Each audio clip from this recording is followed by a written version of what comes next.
If you are from a Christian home, you know they always bring it to you that do not have sex before marriage.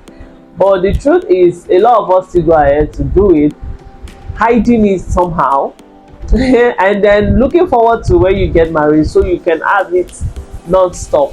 But trust me, it is not all that. So here are things I really wish I knew about sex before going into marriage.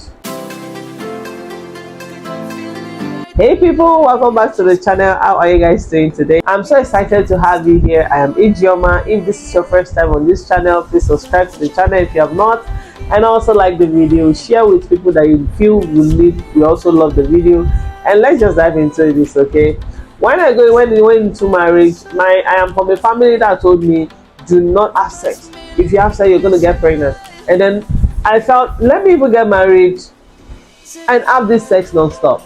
But that is a life shocker for me, okay, because I won't really say sex is overrated in marriage, but sex is really not all that in marriage. You know how you eat a particular thing every day, and at some point you get bored of it. Yes, that is how sex in marriage is for some people, not everyone though. Here are a few things that I wish I actually knew about sex before going into marriage. Foreplay is key, like it is very important. If you are not a guru in sex, you might not know that. If you have not studied sex, you might not know that, okay? And if you are a guy that loves going straight to the point, trust me, your woman doesn't want that. Every woman loves foreplay. Don't even listen if they tell you otherwise. Every woman loves foreplay. Every woman loves to be caressed, loves to, you know, when they say you need to water the ground before going, hey, foreplay is just like that. It's more like a lubricant, a way to water the way before going into the main thing.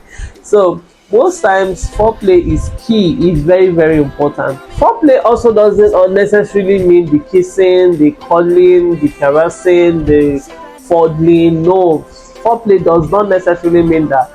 Foreplay could also even start from when during the day, sending erotic messages, giving erotic signals, you know. These are also important ways to like water the way, like I said earlier. So it's very, very important. Kind gestures, you know, make her smile, make her feel happy, make him know, make him be prepared for what is about to come, you know, give him hints. These are things that are very important before you actually dive into the real deal, okay? The second thing I wish I knew about sex before marriage is the kids. They will interfere a lot of times. You cannot have the house to yourself once they are around. I can't even believe I'm old enough to talk about this because I used to be shy about them. But trust me, the kids won't let you have that moment. Most of the time, you need to plan out the time for it. Like you need rigorous planning, because sometimes you plan and then these kids has a way of also disrupting it. So most times these kids are going to interfere, and then also psychologically these kids are also going to interfere with you psychologically, because you have been around, running around with the kids every day, that when you finally want to have sex, you're exhausted. Sometimes for some couples, they used to have great sex before kids came, and then the kids came and the whole thing went down the hill. And that is because, not because they stopped loving each other, but because they are too busy taking care of the kids. After going out working hard to fend for the family, they come home and then start facing the kids, especially the women. Some women these days, most women these days have to work just so that you can keep up with the economy.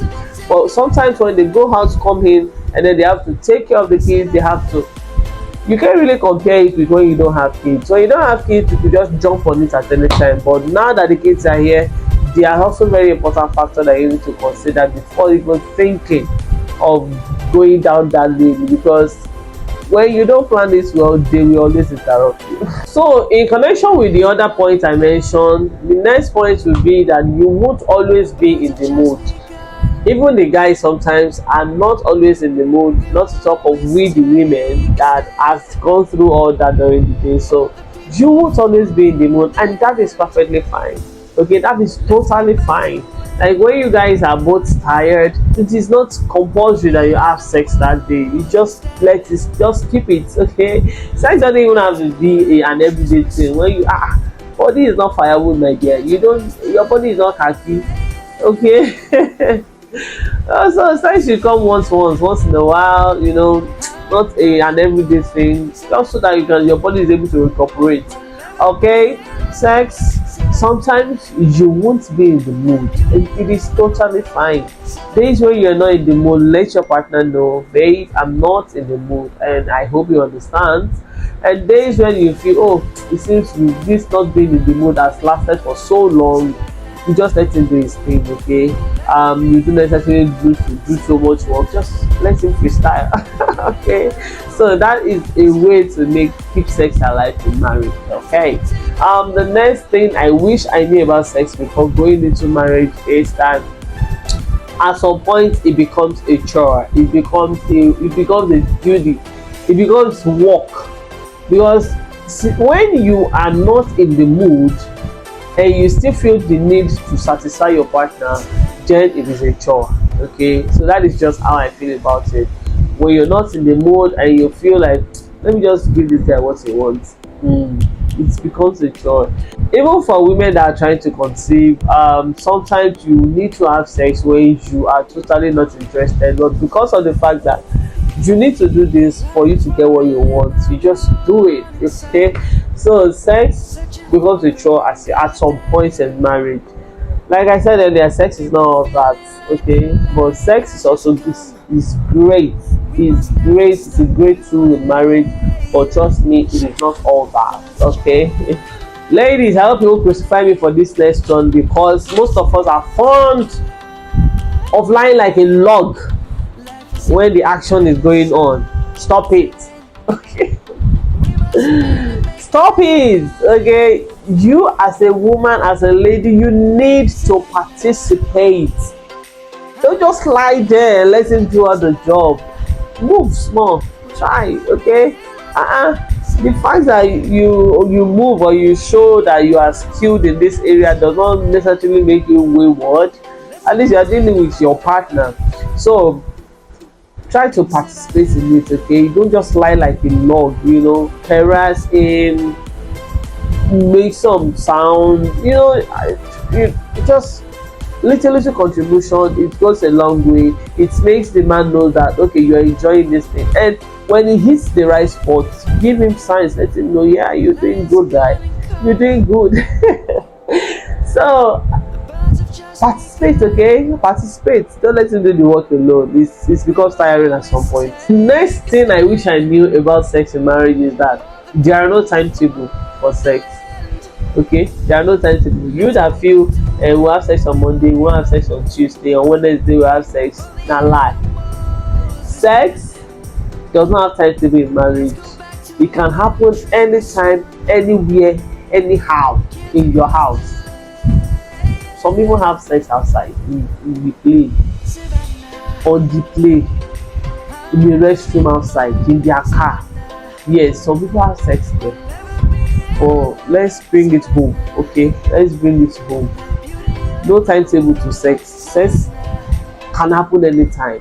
When you can just, after seeing a movie, you just feel like, or after taking a shower, you just feel like, or you just want to relieve stress, you just feel like, even if you're having back to back every day, because you feel like, it's totally fine.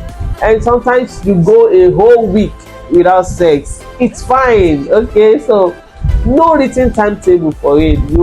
It happens whenever you both feel like getting it. All right, so that I wish I knew. The last thing you should know about sex and marriage is that lubricant will be your best friend, especially for days when you're not in the mood, especially for days when you don't feel like it. Your lubricant is going to be your paddy.